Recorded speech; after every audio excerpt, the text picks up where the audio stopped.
Cities are a great place to live. Creative. Everyone mixing together. Happy. fun, Frustrating. Filled with energy. Magic.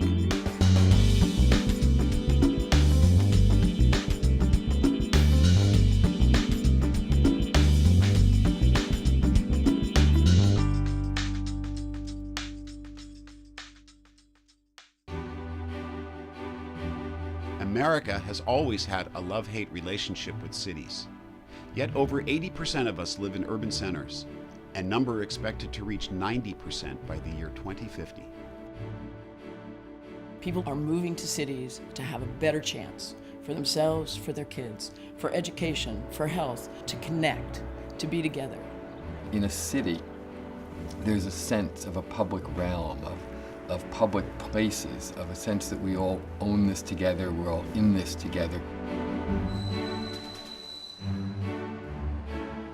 Saving the City is a lively and provocative television series celebrating the energy and excitement of our cities by telling stories through the eyes of people who use the city. We meet those who help shape our cities, from planners and politicians to ordinary citizens and keen observers of the urban scene. We look at what works and what doesn't, as we're still creating places that are overscaled, hostile to pedestrians, and monuments to mediocrity. When we get it wrong, cities can be terrible places. And the challenge for us as architects, as planners, as urbanists is how do we get it right and what went wrong and what can we learn from both the successes and failures.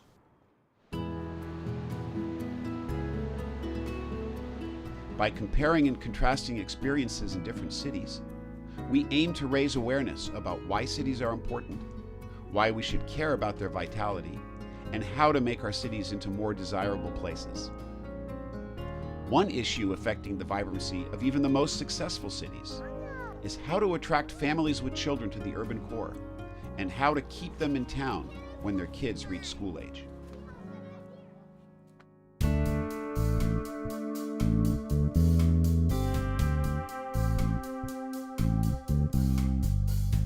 This is a tale of two cities, two of North America's favorite cities, Vancouver and San Francisco. Both announced plans to create vital new neighborhoods on former rail yards at the water's edge, along False Creek in Vancouver, and in Mission Bay in San Francisco. Yet only one has succeeded in attracting and keeping families with children in the urban core. As far as the city of Vancouver, going right back to the 1970s, we had a reform council and they decided that we wanted families with children in the city. So it was very much a public policy objective. From the beginning, we said there needed to be a clustering of community facilities at the heart of that new neighborhood that we were designing. So that meant a community center, childcare, and the school. I can remember when we had the public meetings about the design of the Elsie Roy School, and all these families with children showed up. I was just amazed. It became very apparent that the school was going to be full the moment it opened. It is never too early to start planning for the school. It's the absolute bedrock of building healthy society. But that's not what happened in San Francisco's Mission Bay. Despite land being given to the school district, no school has been built, and separate playgrounds and a Little League park remain fields of dreams. Okay, bye. Mommy, kiss goodbye. Have a good day. That leaves Mission Bay families like the Wallaces with limited neighborhood options and a grinding commute to get their kids to school. Mission Bay was just being built out, and there was a lot of talk around the mayor wanting to create a neighborhood in the city that was very kid and family friendly. One of the things they said in this neighborhood, there would be a school just within blocks. The school has not come to fruition. The only public space that serves Mission Bay families is the local library, where story times would draw up to 140 people in a room meant to hold 55. The fire department had to be called in to limit attendance. I saw a green duck. We have to turn people away. If we had story times all day long, 7 days a week, I don't think that we would still meet the demand. Parents in Vancouver, like Melanie Osmak, have had a very different experience. They wouldn't live anywhere else. We can walk everywhere. We don't waste 3 hours of our day sitting in traffic. We've got a lot of parks. I mean, if you look out my window, you can see 3 of them just from my window. There's 5 parks we can get to in less than 10 minutes. It's a good place for family and for having kids. It's such a great community to be around. There's all these programs that are out there that you can do during the day. Most of those programs are run out of an old railroad roundhouse, which was transformed into a community center. The roundhouse is like our rec room, because we do live in smaller spaces, and you can find everything there from, your painting classes to your dance classes to your hockey programs. And it's right by our school, so they actually do a lot of lunch hour programs for our school-age children as well. This is where many cities fail. They forget that it's about the school, that it's about the things that happen in the community center that would be supportive of that child. While Vancouver now has thousands of school-aged children living in and around its downtown, San Francisco continues to struggle to attract and retain families. Most of the kids that Sarah has grown up with in this neighborhood have all left. Personally, I'd like my daughter to grow up in the city. I feel like there's so much the city has to offer her in terms of culture and the diversity. Even with all the city had to offer, it wasn't enough to keep the Wallaces in town. They've since moved across San Francisco Bay to suburban Pleasanton. If the education problem was solved, we'd still be here. We wouldn't be leaving. And we should be planning and designing our cities so that children are not only tolerated, they are welcomed, they are encouraged, and it's a rich, exciting place for a kid to grow up. Why not meet the challenge of a growing area where everything is carefully planned from the beginning, with parks and recreational areas, schools, churches, shopping centers, and broad curving streets for delightful residential living. Saving the city begins with a look back in time. Downtown was once absolutely necessary.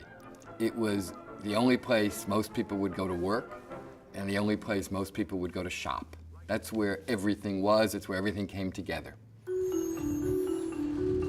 After gaining an understanding of how our cities have evolved, the programs are arranged by subject, not city, as we explore topics such as housing. Living in a community mixed in age, as well as race and gender and orientation and place of origin, all of those things really, really matter to giving a richness to our lives. Food. Food has been crucial to environment and making environment whole since man first dragged a beast back into the cave and put a picture of it up on the wall. Performing and visual arts. Cities historically have been places where people created culture as well as consumed culture, and they still are. Transportation.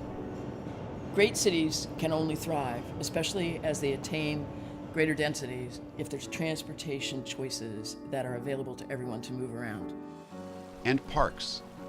To be successful, a city really has to understand how to integrate nature and the built city.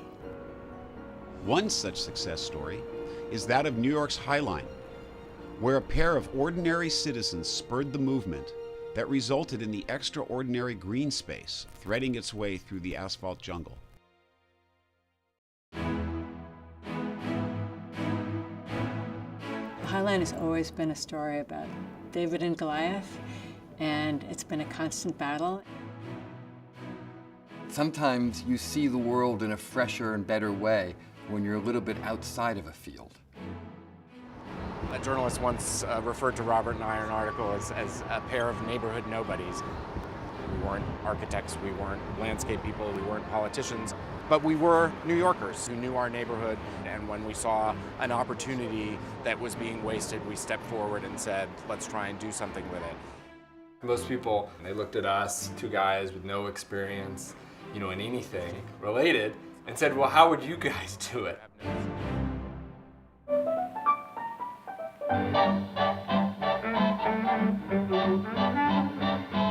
The High Line, when we came upon it, was an old elevated rail line, but originally the trains used to run down 10th Avenue, and 10th Avenue was known as Death Avenue because so many people were run over by the trains that they elevated it and created this elevated train track in the 1930s. And it served the industrial side of this western part of Manhattan, which was a lot of factories and warehouses, and brought in a lot of food to New York. The High Line was nicknamed the Lifeline of New York. The last train ran on the High Line in 1980, and after that it fell into disuse. It was a derelict railroad with a lot of rats living on it and weeds and trees. This thing was viewed as a dark, dank liability, something that needed to be pulled down.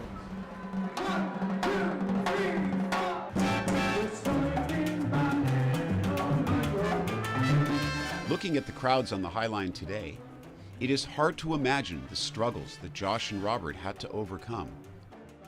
There was tremendous opposition from property owners. That was the most vehement opposition. They wanted the High Line down. There were endless questions that seemed unanswerable. How do you deal with the underlying property owners and make them whole? How do you actually get people up there? Will people use it? I think both of us thought the chances of it happening were very, very, very low. It can get so daunting, or how are you going to raise millions of dollars and get all of these public approvals? It's easier to just look, what's the next incremental step that we can take that will be success? There were a lot of key turning points. We mounted a lawsuit to stop the demolition of the High Line, which we won. I think the second really big milestone was when the Bloomberg administration announced at the end of 2002 that they were in support of the project. They believed that if we made the High Line into something extraordinary, it would actually catalyze economic development around it, and indeed it has. So the economic impact of investing in public open space is a key lesson for cities around the world. Build the public space first, private investment will follow. It really works.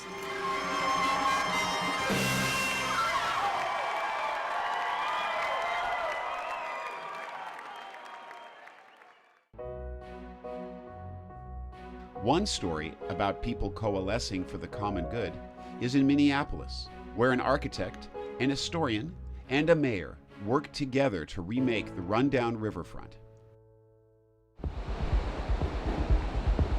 Here we are on the Mississippi River, on the only major falls on the river, with a great story to tell. I mean, who can miss with that? So I came to the university in 1966. A couple years later, my friends and I discovered the Central Riverfront. To us, it was a terrific playground. It seemed to be absolutely full of potential. As an architecture student at the nearby University of Minnesota, Tom's 1971 graduate thesis envisioned a riverfront museum that would celebrate Minneapolis's Milltown roots. Well, one of the things that we knew about the city of Minneapolis was that it had a rich history right here along the riverfront. The birthplace of the city is this riverfront. Minneapolis was the milling capital of the world in the 1880s. By 1930s, that had ended. Milling had gone elsewhere because they no longer needed water power to do milling. So the industrial riverfront began decades of decline. Mayor Sharon Sales Belton wanted to change all that. We assembled a group of all the stakeholders and said, let's get together, let's collaborate, and let's use this as a catalyst for restoring the riverfront. The project was a grand vision. And with every grand vision, guess what happens? Tragedy. Flames from the fire dominated the skyline last night, and with it, Minneapolis lost a piece of skyline that had been a part of it for more than a century. I'm sitting at my desk in my office, and somebody calls and says, there's a fire down at the mill. I panicked. I just was terribly depressed. By the time it was out, the fire was contained to just one building, but it was obvious that there was little to be salvaged. The fire burned overnight, and it wasn't till the next morning when I realized that there was something left that we needed to somehow move in and preserve what remained. Tom Meyer, now a practicing architect, was tapped to rebuild the burned-out mill. It was just a shell. It was dangerous. And we went to the city and said, even though it's ruined, it may even be more developable now. So Tom designed a glass box to be dropped within the walls of the ruins. It would house the Mill City Museum, the one he had envisioned over 2 decades earlier. And what we have is essentially a freight elevator in which you ride through all the floors of the museum. For half a century, Minneapolis milled more flour than any other place in the world. And you actually have a sense that the mill has come back to life. The Mill City Museum paved the way for an arts corridor along the riverfront, anchored by the famed Guthrie Theater. This was a golden opportunity. It was a golden opportunity for us, but we also believed a golden opportunity to put the focus back down here by the river.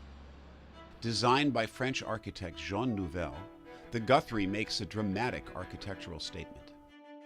Jean Nouvel had the eccentric notion that we should build the theaters 50 feet in the air and that we should build this cantilever right out almost over the river. And he used to say in that wonderful French accent, the Mississippi is America. And when Guthrie made that decision, that absolutely cemented this as an essential part of the city. We thought and knew that we would be able to get past our differences and that we would come together for the greater good, for the good of the community. We believed in ourselves, and we got this done.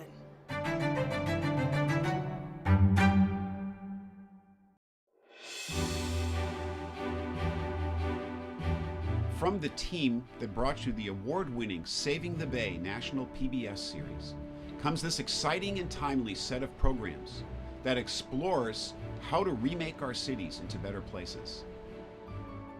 Cities are finally shaped by consumer demand, by what average people want, not architects and landscape architects and public officials, but citizens. Then it becomes urgent to you to make sure that they are demanding very good things. Cities are made for people to be together, and that's what fosters innovation. And that's why we have to make cities great, and we have to make cities survive and thrive. After watching Saving the City, you'll never look at cities the same way again. Please help support production of Saving the City. To learn more, visit savingthecity.org.